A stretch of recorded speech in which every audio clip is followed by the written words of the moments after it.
السلام علیکم، میرا نام ہے شویتا۔ السلام علیکم، میرا نام ہے اندر اور آپ سب کا سواگت ہے ہمارے چینل میں۔ ابھی ہم ویڈیو کرنے والے قرآن کلاس بہت سارے پارٹس ہے اس کے۔ انجینئر محمد علی مرزا کا پارٹ یہ ایک گھنٹے کے اوپر کے ویڈیو ہے، تو ہم یہ پارٹس میں کریں گے، یا 15-20 منٹ کا ایک ویڈیو ویسا بریک کریں گے۔ اوکے، تو بولتے نا ایپیسوڈ 1 کا پارٹ 1 ایسا پارٹ 2 ایسا بڑا کر اوکے۔ نہیں، وہ ایکچولی زیادہ کمفرٹیبل ہے، 1 گھنٹہ ہم ایکسٹرا کریں گے، ہم کو کچھ نہیں سمجھے گا نہیں تو ہم یہ پارٹس میں کریں گے گائس۔ تو چلو شروع کرتے ہیں قرآن کلاس۔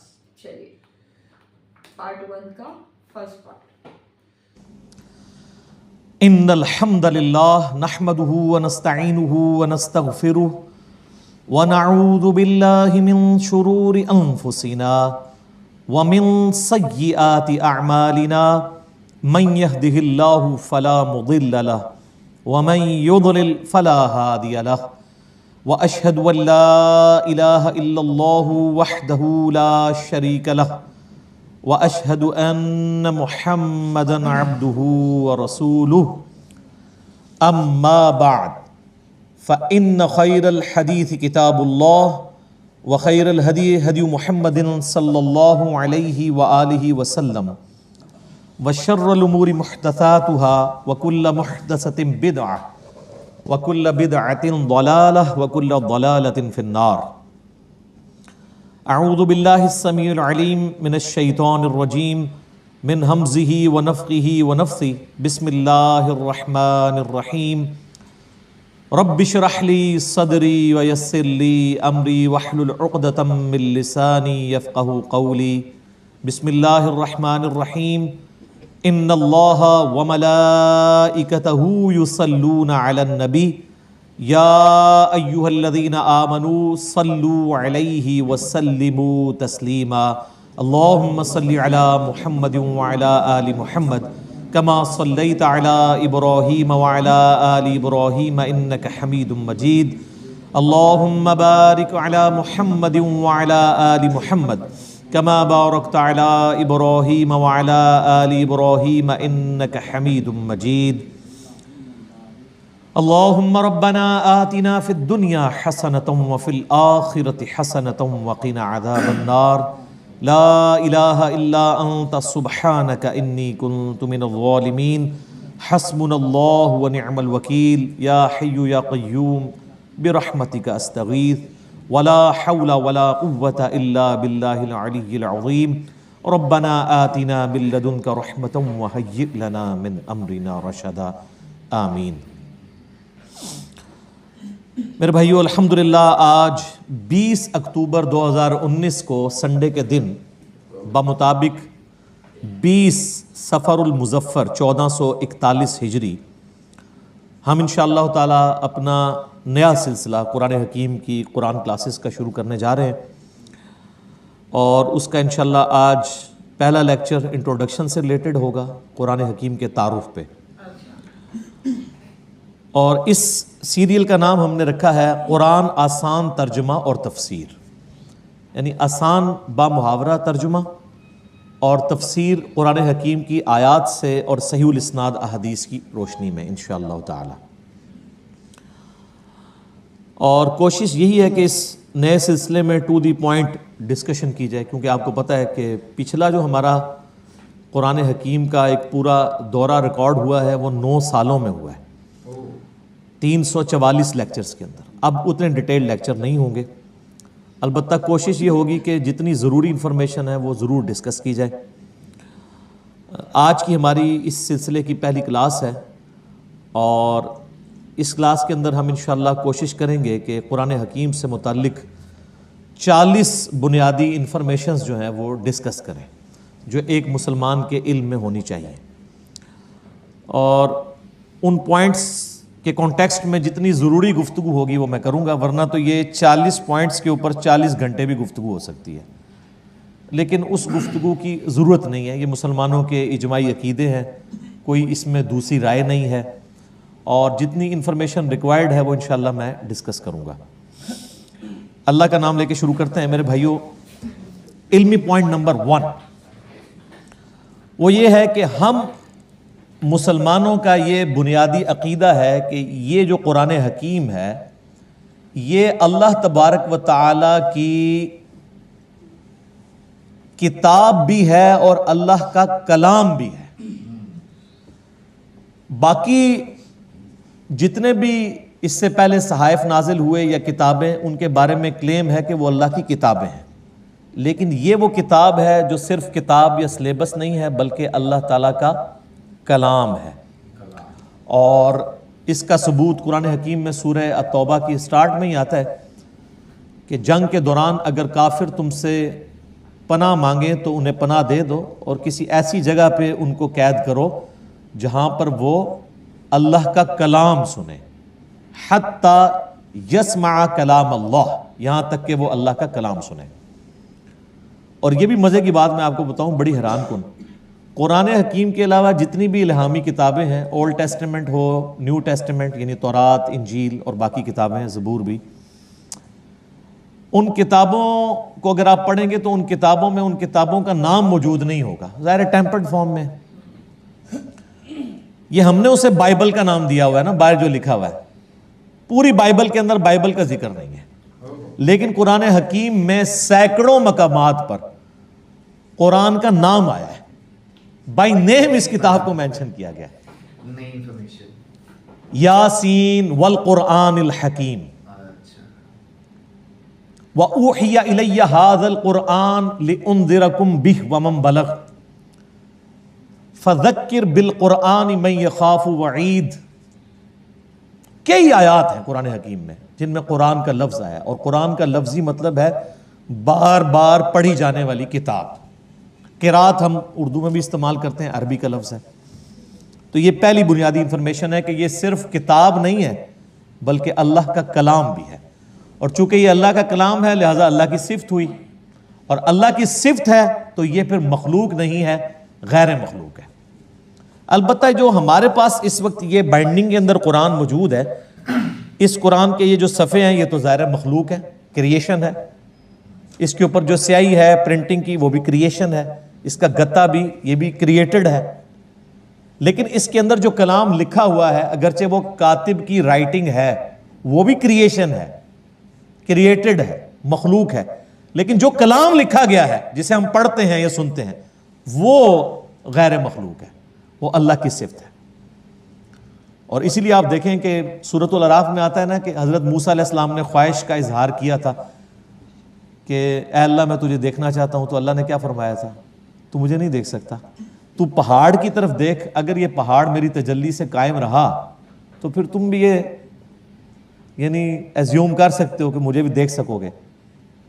پہاڑ پہ جب اللہ کی تجلی اللہ تعالیٰ نے ڈالی جو سورۃ الاعراف میں آتا ہے تو اس کی وجہ سے پہاڑ جو ہے وہ ریزہ ریزہ ہو گیا، اور سورۃ الاعراف میں آتا ہے کہ اس تجلی کے انڈائریکٹ مشاہدے کی وجہ سے موسیٰ علیہ السلام بھی بے ہوش ہو گئے۔ یہ علیحدہ بات ہے کہ آپ کے بزرگ کلیم کرتے ہیں کہ وہ اللہ کا دیدار کرتے ہیں، کیونکہ وہ تو کہانی ہے، یہ قرآن ہے، یہ ہے سچائی۔ تو یعنی اللہ تعالیٰ کی صفات کے اثرات کیا ہیں، اور سیم اسی طرح کی چیز قرآن حکیم کے بارے میں سورۃ الحشر میں آئی ہے، لو انزلنا هذا القرآن على جبل، اگر ہم یہ پہاڑ پر نازل کر دیتے تو پہاڑ بھی اس قرآن کے نزول کی وجہ سے پھٹ جاتا، ریزہ ریزہ ہو جاتا۔ کیوں؟ کیونکہ قرآن اللہ کی صفت ہے، اللہ کا کلام ہے، کلام متکلم کی صفت ہوتا ہے نا، تو اس کا ایفیکٹ یہی ہونا تھا جو اللہ تعالیٰ کی ذات کا ایفیکٹ ہے کہ قرآن اگر کسی پہاڑ پر نازل ہوتا تو وہ بھی اس قرآن کے روب کی وجہ سے ریزہ ریزہ ہو جاتا۔ سر یہ ہمارے محبوب صلی اللہ علیہ وآلہ وسلم کا مبارک سینہ ہے کہ جس پہ آلموسٹ 23 سال تک قرآن نازل ہوتا رہا ہے، اور اگر آپ بخاری مسلم کی احادیث اٹھا کے دیکھیں تو نبی علیہ السلام کے اوپر ایک کیفیت طاری ہو جایا کرتی تھی جب قرآن کا نزول ہوتا تھا، اور سخت سردیوں میں بھی بخاری مسلم کے الفاظ ہیں کہ آپ صلی اللہ علیہ وآلہ وسلم کے مبارک چہرے پر یعنی پسینہ بہنا شروع ہو جاتا تھا، اتنا وحی کا بوجھ ہوتا تھا، اور اس حالت میں صحابہ کرام آپ کو دیکھ نہیں سکتے تھے، چہرہ مبارک سرخ ہو جاتا تھا، اور جس طرح یہ خراٹے لینے کی آواز ہے نا، اس طرح بخاری مسلم میں آتا ہے اس قسم کی آواز آپ کے منہ سے نکلنا شروع ہو جاتی تھی، اور پھر صحابہ کرام جو ہیں وہ سارے سر جھکا لیتے تھے یوں، اور آپ علیہ السلام کے سر مبارک کے اوپر ایک بڑی چادر دے دی جاتی تھی، حتیٰ کہ آپ اپنی وہ اس حالت میں واپس آئیں. یعنی آپ صلی اللہ علیہ وآلہ وسلم پر یہ حالت طاری ہوا کرتی تھی. اب یہ علمی پوائنٹ نمبر 1 ہوا ہے جی. ابھی میں اس پہ اور بھی بول سکتا ہوں، لیکن میں جو فی البدی چونکہ میں نے گفتگو کرنی ہوتی ہے، رٹی رٹائی نہیں ہوتی. پوائنٹس میں نے صرف لکھے ہیں کہ مجھے یاد رہے کہ کوئی پوائنٹ سکپ نہ ہو. ادروائز اگر میں ایک ایک پوائنٹ کے اوپر نوٹس بناؤں نا تو پھر یہ 40 لیکچرز میں صرف قرآن کا تعارف ہی ختم ہو، لیکن وہ پھر آپ انٹرسٹ لوز کر جائیں گے. بس اتنی بات کی جائے جو آپ کے انٹرسٹ کی چیز ہے، جس میں آپ کا پریویس نالج بھی انوالو ہو، کچھ نئی بات بھی آپ کی انفارمیشن میں آ جائے. علمی پوائنٹ نمبر 2، ہم مسلمانوں کا یہ اجماعی عقیدہ ہے کہ قرآن حکیم اللہ تعالیٰ نے اپنے آخری پیغمبر سیدنا و مولانا امام اعظم محمد رسول اللہ صلی اللہ علیہ وآلہ وسلم پر نازل فرمایا ہے. یعنی یہ قرآن حکیم سلیبس کی فارم میں نبی علیہ السلام کے ہینڈ اوور نہیں کیا گیا، بلکہ آپ پر یہ نازل ہوا ہے آپ کے سینہ مبارک کے اوپر. اور اس قرآن کی اتھینٹسٹی آپ صلی اللہ علیہ وآلہ وسلم کی مبارک زبان ہے، اسی لیے آپ کے کریکٹر کو منوایا گیا ہے. سورہ یونس کے سٹارٹ میں بھی آیت نمبر 15-16 میں آتا ہے نا کہ اے نبی علیہ السلام ان سے فرماؤ میں اتنا عرصہ تم میں رہا ہوں، کیا تم نے اس سے پہلے کوئی ایسی بات مجھ سے سنی ہے؟ یعنی میں صادق اور امین ہوں، میں نے کبھی دعویٰ نبوت نہیں کیا اس سے پہلے، نہ کوئی یعنی میری کوئی ایسی خواہش تم نے کبھی آبزرو کی ہو، تو اچانک یعنی چند دنوں کے بعد میں یہ کلیم کر رہا ہوں کہ یہ اللہ کی طرف سے مجھ پر کتاب نازل ہوئی ہے، تو یہ اس بات کا ثبوت ہے میری پریویس زندگی. تو یہ آپ صلی اللہ علیہ وآلہ وسلم پر نازل ہوئی. اب یہ ٹاپک بھی گھنٹوں کا محتاج ہے اگر صرف اس ٹاپک کو ایڈریس کیا جائے کہ نبی علیہ السلام پر یہ قرآن نازل ہوا، اس قرآن کی اتھینٹسٹی کے حوالے سے، لیکن میں اسے سکپ کرتا ہوں. علمی پوائنٹ نمبر 3، ہم مسلمانوں کا یہ عقیدہ ہے کہ قرآن حکیم باللفظ محفوظ ہے. یہ کتاب بالمفہوم نہیں ہے کہ نبی علیہ السلام نے پڑھ کے سنائی تو صحابہ نے جو سمجھا اس کو سلیس عربی کے اندر اپنے یعنی ذہن کے مطابق لکھ دیا. نہیں، ایک ایک لفظ منوان ویسا ہی ہے جیسا کہ اللہ تعالیٰ نے نازل فرمایا، کوئی انٹرپریٹیشن نہیں ہے اس کی، بالمفہوم نہیں ہے، باللفظ ہے. اور یہ عقیدہ صرف قرآن کے بارے میں. یہ بعض لوگ کہتے ہیں نہیں ہم حدیث کو بھی قرآن کا درجہ دیتے ہیں. حدیث کے بارے میں اجماعی عقیدہ ہے کہ حدیث بالمفہوم ہے. چند باتیں باللفظ بھی ہیں، جیسے ہم نماز کے اندر جو کچھ پڑھتے ہیں وہ بخاری مسلم میں نبی علیہ السلام کی احادیث ملتی ہیں، آپ نے ان کو تعلیم فرمایا. لیکن اوورآل آپ علیہ السلام کے حوالے سے جو چیزیں بیان کی جاتی ہیں بالمفہوم ہے. اور یہی وجہ ہے کہ آپ احادیث کی کتابیں کھولیں گے نا تو کئی احادیث کے اینڈ پہ وہ راوی کہتا ہے او کما قال علیہ السلام، یا جیسا پھر رسول اللہ نے فرمایا تھا. یعنی مجھے یہ بات پتہ چلی، مجھے یوں سمجھ آئی، یا جیسے پھر آپ نے فرمایا تھا، مفہوم یہی تھا. اور آپ بخاری مسلم اٹھا کے دیکھیں، آپ کو درجنوں احادیث ملیں گی کہ ایک ہی مجلس میں آپ صلی اللہ علیہ وآلہ وسلم نے کوئی بات ارشاد فرمائی ہے، کئی صحابہ نے اس بات کو رپورٹ کیا ہے، سب کے الفاظ میں تھوڑا بہت فرق ہے، اوورال مفہوم ٹھیک ہے، لیکن کسی سے کچھ سکپ ہو گیا، کسی سے کچھ. مثلا اب یہاں پہ تقریباً آلموسٹ 100 کے قریب لوگ بیٹھے ہوئے ہیں، میں یہاں پہ 55 منٹ کے اندر کتنی باتیں کروں گا. اب باہر نکل کے ان میں سے کتنے % لوگ ہیں جو منوان میری ایک ایک بات کو پروڈیوس کر سکتے ہیں؟ باہر جا کے نہیں کر سکتے. کچھ کو کچھ حصہ یاد ہوگا، کچھ کو کچھ اس طریقے سے. اوورال سب کو جمع کریں گے تو آلموسٹ آپ کامیاب ہو جائیں گے اس پوری مجلس کو. یہ ویڈیو ریکارڈ تو زمانے میں نہیں تھا، اس لیے تو ویڈیوز بنائی جاتی ہیں تاکہ کوئی چیز سکپ نہ ہو. تو اس وقت تو لوگ کرائمنگ کے اوپر اعتبار کرتے تھے، نبی علیہ السلام سے سنتے تھے، یاد کرتے تھے، پریکٹس کرتے تھے، آگے باتیں پہنچاتے تھے. اور اس کا آپ کو بہترین نمونہ صحیح مسلم میں ملے گا. بخاری میں آپ کو ان چیزوں کا آئیڈیا نہیں ہوتا کیونکہ بخاری میں احادیث سکیٹرڈ فارم میں ہے. مسلم شریف میں ایک مجلس کی نبی علیہ السلام کی ایک وقت کی احادیث کے جتنے طرق آئے ہیں نا مختلف چینز سے، وہ آپ کو ایک جگہ ملیں گے. مثلا مسلم کی پہلی حدیث یہی ہے مولا علی علیہ السلام سے، اور بخاری میں بھی موجود ہے کہ نبی علیہ السلام نے فرمایا جس شخص نے میری طرف جھوٹی حدیث منسوب کی وہ اپنا مقام دوزخ میں دیکھ لے. اب یہ حدیث آپ کو سیدنا علی سے ملے گی، سیدنا عبداللہ ابن عباس سے ملے گی، سیدنا ابو ہریرہ سے، سیدنا جابر بن عبداللہ سے، سیدنا انس بن مالک سے، سیدنا مغیرہ ابن شعبہ سے رضی اللہ عنہم اجمعین وعلیہم السلام اجمعین، 7-8 صحابہ سے ایک ہی حدیث ملے گی. اور امام مسلم نے اس کو ایک ترتیب سے نا اس مجلس میں، یہ جو نبی علیہ السلام کا فرمان تھا، ایک ایک صحابی سے وہ لے کے ہیں، تو آپ کو ان کے آپس کے الفاظ میں بھی 19-20 کا فرق نظر آئے گا، لیکن مفہوم ایک ہی ہوگا.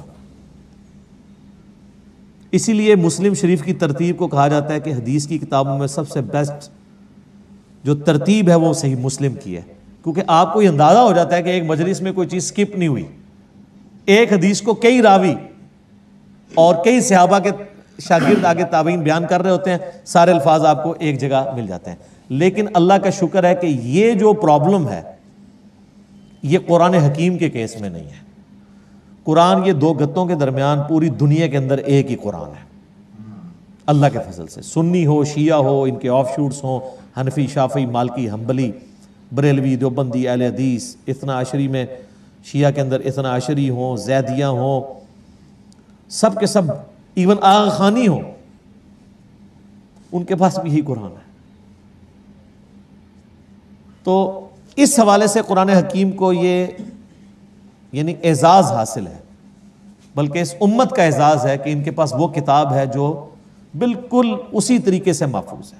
اور آج تو بڑا آسان طریقہ ہے، ہمارے پاس وہ نسخے موجود ہیں جو سیدنا عثمان نے لکھوائے تھے اس زمانے میں، منوان وہ نسخے موجود ہیں. اور آج بڑا آسان طریقہ ہے، کاربن ڈیٹنگ اسے کہتے ہیں، جس سے آپ کسی بھی چیز کی لائف فائنڈ کر سکتے ہیں یہ کتنی پرانی ہے.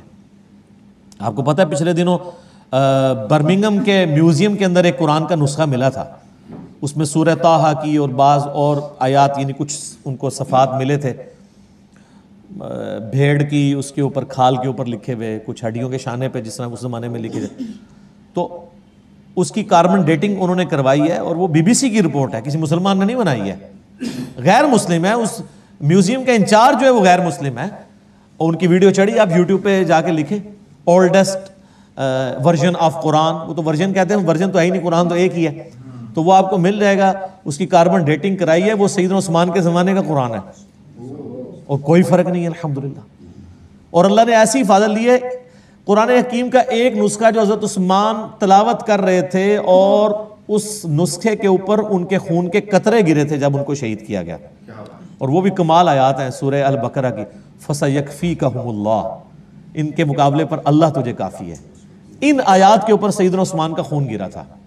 وہ آج بھی خون کا دھبا اور وہ نسخہ محفوظ ہے توپ کاپی میوزیم ٹرکی کے اندر.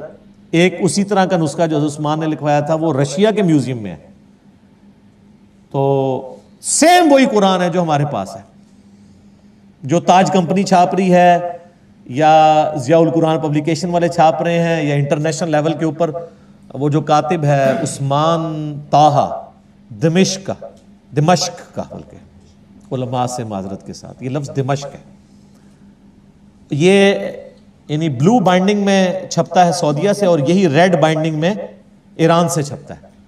بالکل اندر ایک طرح کا قرآن ہے، اور ہر صفحے پہ آیت ختم ہو رہی ہے. کاتب نے اتنے مہارت سے اس کو لکھا ہے کہ ہر صفحے کے اینڈ آیت کے اوپر ہوتا ہے. یہ وہی قرآن ہے. کاربن ڈیٹنگ سے بھی آپ چیک کر سکتے ہیں کہ باللفظ قرآن حکیم محفوظ ہے، اور پھر اللہ نے اس کو ذریعہ محفوظ کا ہونے کا جو ہے وہ حفاظ کو بنایا ہے. آپ نے کبھی قرآن حکیم کے اینڈ پہ دیکھا ہے اس کی تصدیق کون کرتا ہے؟ 3-4 حفاظ کا لکھا ہوتا ہے ہم نے اس قرآن کو لفظ بہ لفظ پڑھا ہے، اس میں کوئی غلطی نہیں ہے. تو حافظ کہاں سے پڑھ رہے ہوتے ہیں؟ اپنی یادداشت سے. قرآن اللہ تعالیٰ نے عملی تواتر سے حفاظ کے ذریعے محفوظ کیا ہے. اس وقت دنیا میں لاکھوں میں نہیں ملینز میں لوگ موجود ہیں جن کو یہ کتاب ازبر ہے. کتنا بڑا معجزہ ہے. آپ انڈونیشیا کا مسلمان اٹھائیں، افریقہ کا مسلمان اٹھائیں، رشیا کا مسلمان اٹھائیں، سب کانٹیننٹ کا مسلمان اٹھائیں، کہیں سے شروع کریں، آدھی آیت پڑھیں اس سے اگلی وہ دوسرا پڑھے گا، ہو ہی نہیں سکتا کوئی اختلاف آ جائے. اور اتنا یہ محکم سسٹم ہے کہ غلطی کر ہی نہیں سکتا. امام کعبہ بھی اگر اپنی تلاوت میں بھولتا ہے نا تو پیچھے سینکڑوں لوگ لقمہ دے دیتے ہیں. اور سر یہ بھی دیکھیں قرآن کا اس وقت کسی کا احترام نہیں ہوتا کہ آگے کون کھڑا ہوا ہے. قرآن میں اگر کوئی ذرا سی بھی ڈنڈی بات نماز کے اندر لقمہ مل جاتا ہے. یہ قرآن کتنی بڑی حفاظت ہے. تو صرف یہ لکھے ہوئے کے اوپر اعتماد نہیں ہے, لکھنا تو ظاہر امپورٹنٹ ہے کیونکہ الذی علم بالقلم, اللہ نے قلم کے ذریعے قرآن سکھایا ہے, علم سکھایا ہے, اور وہ قرآن بھی نبی علیہ السلام نے اس طریقے سے ٹرانسفر. لیکن یہ زبانی بھی مسلمانوں نے اسے یاد کیا اور ریٹن فارم میں یہ نسخے موجود ہیں. جب کبھی بھی کوئی ایشو آتا ہے, اب تو خیر آتا ہی نہیں ہے, اتنے اسٹیبلش ہو چکے ہیں, اب تو سافٹ ویئرز بن چکے ہیں, پی ڈی ایفs موجود ہیں. اب تو کوئی کبھی آپ نے دنیا میں سنا ہے کوئی ایشو آیا کہ جی اس لفظ تھلے زہر ہے یا زبر ہے؟ کبھی. سر یہ کئی کافر جو مسلمان ہوئے ہیں نا, ان کے لیے سب سے بڑی اٹریکشن یہ ہے کہ قرآن کا ورژن ہی کوئی نہیں, ایک ہی قرآن ہے. یہ تو گائس جیسے بولا تھا یہ آدھا آدھا کر کے کریں گے کیونکہ پھر ہم کو بھی بہت زیادہ ہیوی ہو جائے گا, تھوڑا 15-20 منٹ. جی تو ابھی انٹروڈکشن ہی ہے, تو شروعات ایک بہت صحیح طریقے سے کی میں یہ بائبل میں بھائی بائبل نہیں, قرآن نے آیات پڑھی بتائی, میرے کو بھی خود معلوم پڑا ہے. ہاں مطلب اتنا کچھ نیا انفارمیشن تھا ہمارے لیے, ایٹ لیسٹ ہمارے لیے نیا انفارمیشن تھا. بٹ وہ جس طرح کہہ رہے تھے نا لائک یہ فرسٹ چیپٹر کچھ ریپروڈکشن سے ریلیٹڈ ہے, انٹروڈکشن, اور اوپر سے انہوں نے یہی بولا نا کہ ہر ایک لائن میں اگر میں اور ڈیٹیل میں ہاں بڑا مین انفارمیشن بتا رہے ہیں, تو وہ ہے, تو وہی سب ہے. اور جیسے بولا کہ اگر وہ آیات کسی پہاڑ پہ پڑی تو پہاڑ چکنا چور ہو جاتا, بٹ یہ نبی صاحب کے اوپر آئیے اینڈ وہ کیسے کرتے تھے, کیا ہوتا تھا ان کے ساتھ, وہ بھی ایکسپلینیشن دیا ہے. اور صحیح بولا کہ ایک ہی ورژن ہے قرآن کا, کوئی الگ الگ ورژنس نہیں, کچھ چینجز نہیں, صرف ایک ہی. وہ انہوں نے بولا نا صرف وہ گتے کا فرق ہے. ہاں دیٹس اٹ, یہ سب کریشن ہے, بٹ جو اندر ہے وہ سب سیم ہے. اور جیسے ابھی وہ بولا ایک میوزیم میں ملا کارپیٹ ڈیٹنگ کرائی گئی ہو, کتنا پرانا ہے وہ, بٹ چینج وہ بھی سیم ہے, یہ بھی سیم ہے. پتہ نہیں ویڈیو ڈھونڈنا پڑے گا وہ ویڈیو. چلو ابھی شروعات ہے, انٹروڈکشن ہے. یہ انٹروڈکشن کی میرے خیال سے 3 پارٹ بنیں گے ہم سے, تو دیکھیں گے آگے گائز. تب تک کے لیے ویڈیو کو like, subscribe, share, comment, click on the bell icon. ٹھیک ہے.